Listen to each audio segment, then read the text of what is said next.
Morning sir. Good morning Sridhar. Trivandrum போய் சேர்ந்தீங்களா? வந்து சேர்ந்து பார்ட்டியே பார்த்தாச்சு sir. What is everything okay? Party நம்ம டர்ம்ஸ் அண்ட் கண்டிஷன்ஸ்க்கு ஒத்துக்கிட்டாங்களா?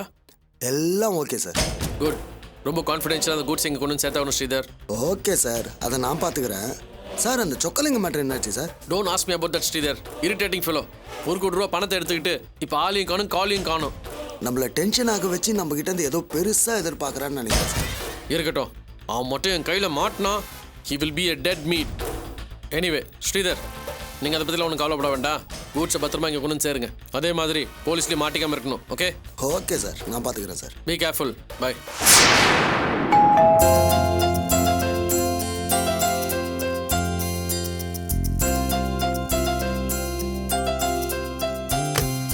Good morning madam. Kavya, Bhanu, நீ எப்படி? இதான் உங்க வீடா? ஆமா, வா உள்ள வா. வா உட்காரு. என்ன பானு, சேல்ஸ் கேர்ள் ஆயிட்டியா? ஆமா காவியா, ஜாக்கெட்டுக்கு ஊக்க கட்டுறதுல பெருசா ஒன்றும் வருமானம் வர மாட்டேங்குது. அதான் சேல்ஸ் கேர்ள் ஆயிட்டேன். இதுல டெய்லி 200-300 ரூபாய் கிடைக்குது. ஆமா, உன் ஹஸ்பண்ட் வியாபாரம் பண்றாருல்ல? என் வீட்டுக்கார அவர் ஃப்ரெண்டோட சேர்ந்து ரியல் எஸ்டேட் பிசினஸ் பண்றாரு. குடும்பத்துல 2 பேரும் வேலைக்கு போய் சம்பாதிச்சதானே சீக்கிரம் முன்னுக்கு வர முடியும். வாழ்க்கையில முன்னுக்கு வந்து காட்டினா தானே ஊரை விட்டு ஓடி வந்து கல்யாணம் பண்ணிக்கிட்ட எங்களுக்கு கௌரவமா இருக்கும். ரொம்ப சரியா சொன்ன பானு. இரு, உனக்கு குடிக்க ஏதாவது எடுத்துட்டு வரேன். ஐயோ, அதெல்லாம் ஒண்ணும் வேண்டாம். என்கிட்ட ஏதாவது பொருள் வாங்கிக்கோ, அது போதும். பொருளும் வாங்கிக்கிறேன். வீட்டுக்கு முதல் தடவை வந்திருக்கேன், ஏதாவது சாப்பிடணும். இரு. காவியா. வணக்கம் சார். வணக்கம். என்னங்க அப்படி பாக்குறீங்க? பானு தெரியல? செல்வம் மாமா பழைய காம்பவுண்ட் வீட்ல இருந்த போது அவங்க பக்கத்து வீட்ல குடி இருந்தாங்களே. ஓ யா யா யா, நவ் ஐ ரிமெம்பர். பிரியாவை பார்க்க போனப்போ பார்த்த ஞாபகம். பாவம் பிரியாவுக்கு இந்த நிலைமை. எவ்வளவு கஷ்டத்துக்கு அப்புறம் ஒரு நல்லவரு அவளை கல்யாணம் பண்ணிக்கிறேன்னு முன் வந்தாரு. எந்த படுபாவீங்களோ பிரியாவோட வாழ்க்கையை நாசம் பண்ணிட்டாங்க. அவங்க நல்லாவே இருக்க மாட்டாங்க. பிரியாவை கொலை பண்ண கொலைகாரங்க 2 பேரு போலீஸ் ஸ்டேஷன்ல சரண்டர் ஆயிருக்காங்களாமே. அவங்கள தப்பிக்க விட்டுறாதீங்க சார். தூக்குல போடுங்க. பிரியா துடிச்சு செத்த மாதிரி அந்த சண்டால பாவீங்களும் துடிச்சு சாவணும். போலீஸ்ல சரண்டர் ஆயிருக்கிறவங்க பிரியாவை கொலை பண்ண உண்மையான குற்றவாளிங்க கிடையாது. உண்மையான குற்றவாளி எங்கேயும் மறைஞ்சிருக்கான். என்ன காவியா சொல்ற? ஆமா, அந்த உண்மையான குற்றவாளியை நான் நெருங்கிட்டேன். கூடிய சீக்கிரம் அவ யாருன்னு நான் வெளிச்சம் போட்டு காட்டுறேன். அது மட்டும் போதாது காவியா, அநியாயமா ஒரு பிஞ்சு குழந்தைய அனாதையாக்குன அந்த ராஸ்கல நடு ரோட்ல நிக்க வச்சு சுடணும். பாவம், பிறந்த நாள் அதுமா பிரியாவை கொலை பண்ண அந்த படுபாவிய கடவுள் சும்மா விட மாட்டாரு பாரு. கண்டிப்பா தண்டனை கொடுப்பாரு. அவன் நல்லாவே இருக்க மாட்டான், நாசமா போயிடுவான். பஸ்லயோ லாரிலயோ அடிபட்டு நடு ரோட்ல அனாதையா தான் சாவான் பாரு.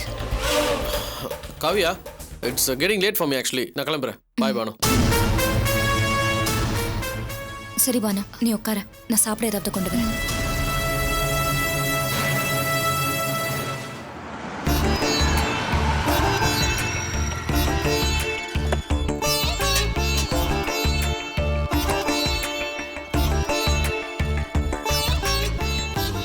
அர்ச்சனா, என்னங்க இன்னைக்கு ஆபீஸ்ல இருந்து இவ்வளவு சீக்கிரமா வந்துட்டீங்க? சாயங்காலம் ஒரு முக்கியமான வேலையை வெளில போகணும், அதனால தான். சரி, டிஃபன் செய்யட்டுமா? டிஃபன்ல ஒன்றும் வேண்டாம். இன்னைக்கு நான் வாசுவோட அம்மா வீட்டுக்கு போயிருந்தேன். அந்த வீட்டுக்கா? நான் அவ்வளவு சொல்லி எதுக்காக அங்க போனீங்க? கோவப்படாத அர்ச்சனா, சொல்றது முழுசா கேளு.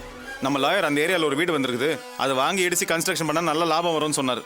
சரி, என்னதான் இருக்குன்னு போய் பார்க்கலாம் தான் போனேன். போய் பார்த்தப்பறம் தான் தெரிஞ்சது அது நம்ம வீடுன்னு.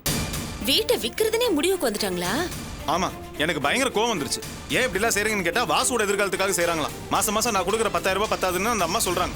வீட்டை விற்கவும் கூடாது, நான் விற்கவும் விட மாட்டேன்னு சத்தம் போட்டு வந்துட்டேன். ஏன் அந்த மாதிரி சொன்னீங்க? அந்த வீடு நம்ம கிட்ட இருந்து ஏமாத்தி எழுதி வாங்கினது தானே.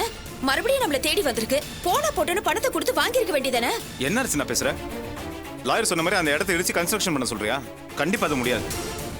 அது நான் பிறந்து வளர்ந்த வீடு, எங்க பெரியப்பா எங்களுக்காக கொடுத்த வீடு. அதை நானும் இடிச்சு தரமட்டமாக்க மாட்டேன், யாரையும் அதை செய்யவும் விட மாட்டேன். அந்த வீடு அப்படியே இருக்கட்டும். நான் குளிச்சு ரெடி ஆயிட்டு வரேன்.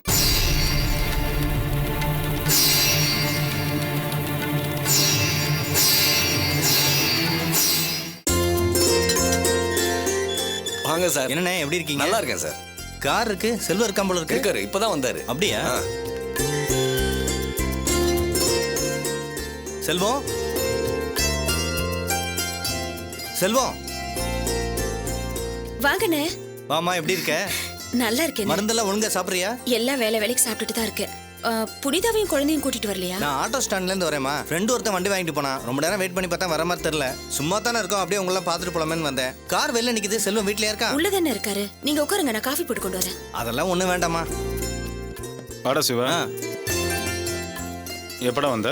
இப்பதான்டா வந்தேன். என்ன நீ மட்டும் வந்திருக்க? புனிதாவை கூட கூட்டு வந்திருக்கலாம்ல? அதாங்க நானும் கேட்டுட்டு இருக்கேன். ஸ்டாண்ட்ல இருந்து நம்மள பார்க்க அப்படியே வந்துட்டாராம். ஆஹா. ஆமா, இப்பதான் வீட்டுக்கு வந்தேன்னு சொன்னாங்க. உடனே வெளில கிளம்பிட்ட? ஒரு முக்கியமான பிசினஸ் மீட்டிங், ஒரு கான்ட்ராக்ட் ஒன்று சைன் பண்ணணும். அதான் ஹோட்டலுக்கு போயிட்டு இருக்கேன். அப்படியா? சரி, நானும் உன் கூட வரேன். என்ன ஸ்டாண்ட்ல இறக்கி விட்டு போயிரு. சரி வரேன் வரட்டுமா? அர்ச்சனா. இருங்க, நானும் உங்க கூட வரேன். ஏன் கூட வரியா? நான் ஹோட்டலுக்கு மீட்டிங்கு போயிட்டு இருக்கேன் அர்ச்சனா. இந்த மாதிரி நேரத்தில் ஏன் தேவையில்லாம அலைஞ்சிட்டு இருக்க? வீட்டில் இருந்து ரெஸ்ட் எடு. வீட்ல இருந்து ரொம்ப போர் அடிக்குதுங்க. உங்க கூட வந்தா எனக்கு பொழுது போன மாதிரி இருக்கும். என்ன அர்ச்சனா இது? நான் ஒரு வேலை விஷயமா ஹோட்டலுக்கு போயிட்டு இருக்கேன். நீ என் கூட வந்தீங்கன்னா நான் உன்னை கவனிப்பேனா வேலையை கவனிப்பேனா? சொல்லு பார்க்கலாம். நான் உங்களை எந்த தொந்தரவும் பண்ண மாட்டேங்க. உங்க பிசினஸ் முடியற வரைக்கும் நான் ஒரு பக்கம் ஓரமா அமைதியா உட்கார்ந்துருக்கேங்க. நானும் உங்க கூட வரேங்க. புரியுது. என்னைக்குமே இல்லாம புதுசா இது என்ன பழக்கம்? ஏன் என் மேல உனக்கு நம்பிக்கை இல்லையா? ஐயோ, அப்படியெல்லாம் இல்லைங்க. போதும், நிறுத்து. எனக்கு தெரியும். சாதாரண ஒரு ஹோட்டல் ஒரு மீட்டிங் நான் கிளம்பினா உடனே நான் குடிச்சு வருவேன் நினைச்சிட்டு இருக்கேன். அதனால தான் கூடவே வரேன் பிடிவாதமா இருக்க. ஏதோ ஒரு தடவை குடிக்க வேண்டிய சூழ்நிலை, அதனால நான் குடிச்சிட்டேன். அதனால என்ன குடிக்கார நினைச்சா என்ன அர்த்தம்? குடிக்க மாட்டேன்னு உங்ககிட்ட ஏற்கனவே சொன்னேன்ல. சொன்னா நம்பணும். டேய், என்னடா இது? என்னடா வேலை விஷயமா போயிட்டு இருக்க, போற இடத்துல நான் குடிச்சு தான் வருவேன் நினைச்சா நான் என்ன பண்றது? சரி விடு அர்ச்சனா. அவன் தான் குடிக்க மாட்டேன்னு சொல்லிட்டான்ல. அவன் இனிமே குடிக்க மாட்டான், நம்பு. சரியா? டேய் வாடா.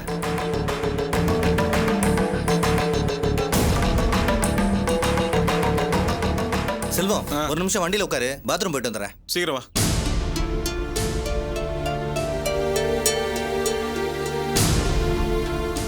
அர்ச்சனா. என்னண்ணா, நீங்க அவர் கூட போலியா? கிளம்பிட்டேம்மா. அதுக்கு முன்னாடி உங்ககிட்ட ஒரு விஷயம் சொல்லணும், அதுக்கு தான் வந்தேன். என்னண்ணே சொல்லுங்க. செல்வம் இனிமே கையால கூட குடிய தொட மாட்டான். நீ தைரியமா இரு. 2-3 தடவை என்கிட்ட குடிக்க மாட்டேன்னு வாக்கு கொடுத்துட்டு அதுக்கப்புறம் குடிச்சிட்டு வந்து ஏதாவது ஒரு காரணம் சொன்னாரு. அப்படி இருக்கும்போது நான் எப்படி அவரை நம்ப இது முடியும்? வரைக்கும் அப்படி இருந்திருக்கலாமா? ஆனா இனிமே அப்படி நடந்துக்க மாட்டான்.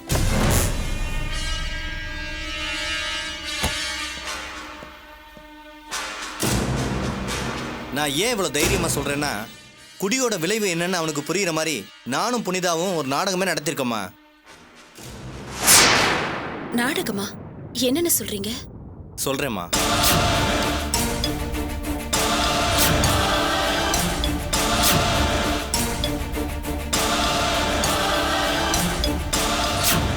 அன்னைக்கே அவன் முகத்துல ஒரு மாற்றத்தை பார்த்தேன். நான் அன்னைக்கு போட்ட குடிகார நாடகம் நிச்சயமா அவனை மாத்திருக்கும். இனிமே அவன் குடிக்க மாட்டான், நீ நம்பு. ஒருவேளை அவனுக்கு குடிக்கிற எண்ணம் இருந்தா உன்னை தாஜா பண்ணிட்டு போயிருப்பானே தவிர உங்ககிட்ட கண்டிப்பா கோவப்பட்டிருக்க மாட்டான். குடிக்காம நாடகம் ஆடுன.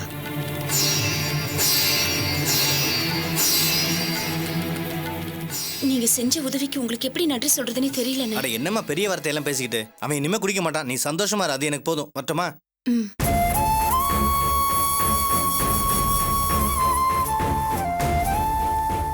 போலாமாடா? ஏறு.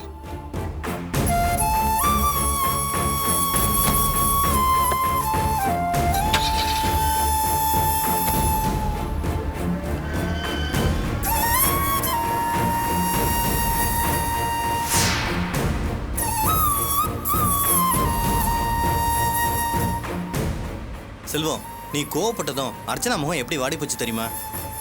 நீ குடிக்க மாட்டேன்னு கோவமா சொன்னதையே கொஞ்சம் கோவப்படாம சொல்லிருக்கலாம்ல. சரி, அதை விடு. நீ இப்ப போற மாதிரியே போன வேலையை முடிச்சுட்டு திரும்பி வந்துட்டீன்னா அதை பார்த்தே அர்ச்சனா சந்தோஷமாயிடும். நீ குடிக்கிறேன்னு சொல்லித்தாண்டா நானும் குடிச்சேன். புனிதாவுக்கு அதனால என் மேல ரொம்ப கோவம்.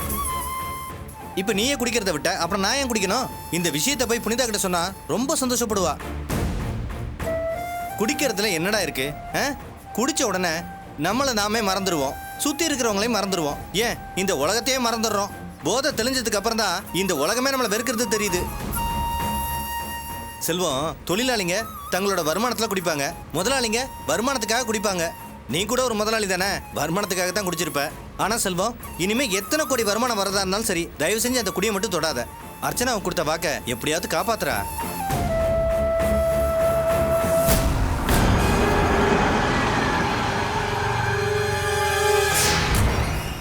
இறங்கு. ஏன் எனக்கு மீட்டிங்க்கு டைம் ஆச்சு. நந்தினி பிக்கப் பண்ணிட்டு வர போகணும். ஏய் என்னடா ஸ்டாண்ட் வரைக்கும் வந்து இறக்கி விடுவேன்னு பார்த்தா பாதியிலே இறங்க சொல்ற. ஒரு ஆட்டோ பிடிச்சிட்டு போ. சரி, உன் பிஸ்னஸ் தான் முக்கியம். நீ போ, நான் போய்க்கிறேன்.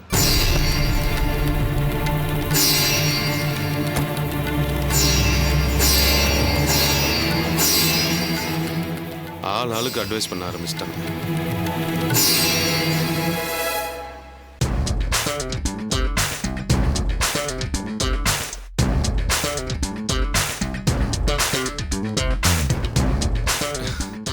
Hi, come along, come. Selvam, lovely to see you. You're looking great. Young lady, how are you? Fine. Come closer. How's your business, Selvam? நல்லா போயிட்டு இருக்கு சார். என்ன உங்களை நோ டைரக்ட் மீட்டு அதான் ஒரே கவலையா இருக்கு. ஆக்சுவலாக இந்த கான்ட்ராக்ட்ல சைன் பண்ண சார் வரணுங்கிற அவசியமே இல்லை. அவரோட பிஏ வந்தாலே போதும். இருந்தாலும் உன்னை பார்க்கறதுக்காக தான் வந்திருக்கார். Yeah, that's true. ரொம்ப சந்தோஷம் சார். சார் அக்ரிமெண்ட் சைன் பண்ணிடலாமா? So, are you ready to sign the agreement? அது Yes, sir. I have already told all the details about that. Go ahead. Very good.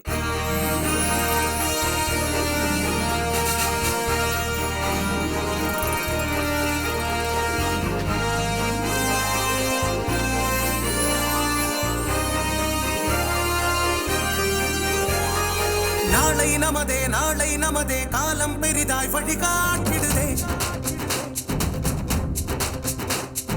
காட்டும் விரலால் மாற்றம் வருதே, ஆற்று புனலாய் செல்வம் வருதே. பழங்கனவுகள் உயிர் பெறுதே, கொட்டிய வியர்வை துளிகள் மரமாய் எழுதே.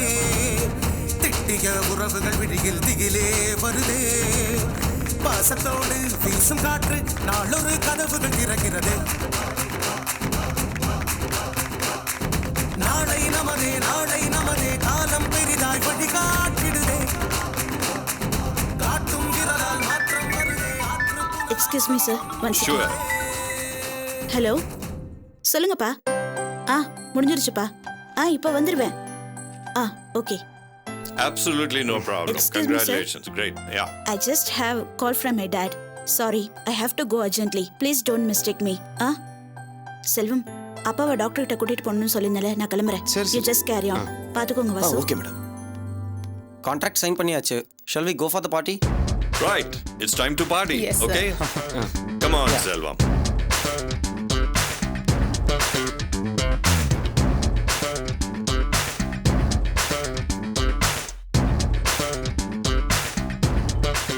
நானே உங்களுக்கு மிக்ஸ் பண்ணி தரேன். Okay.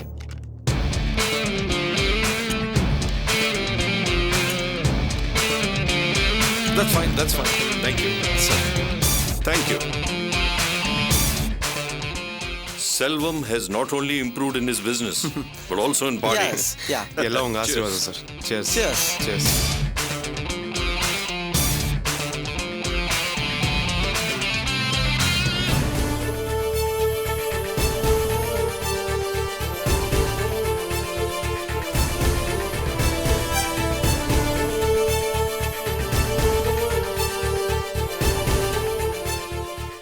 Come, let's go and sit there. So when are you going to hire more people? சொல்லுங்க குப்பன்.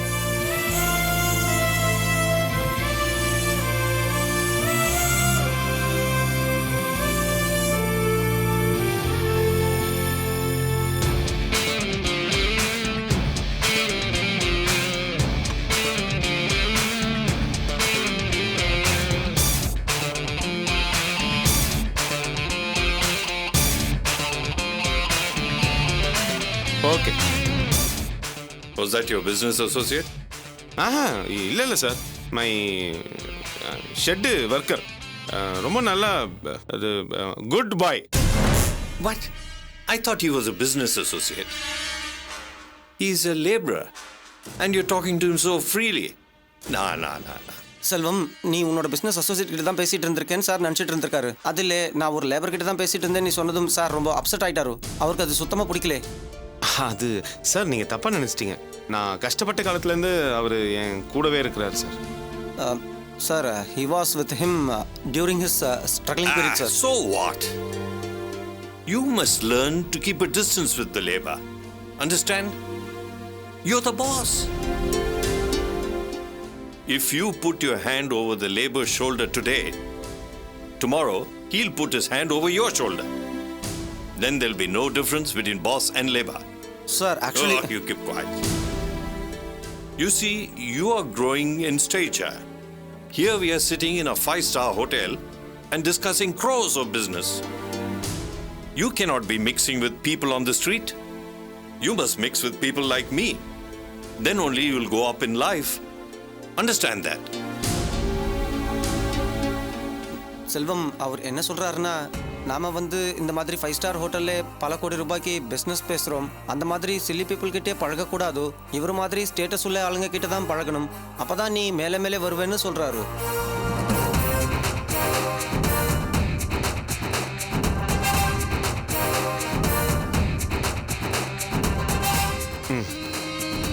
சரி சார்.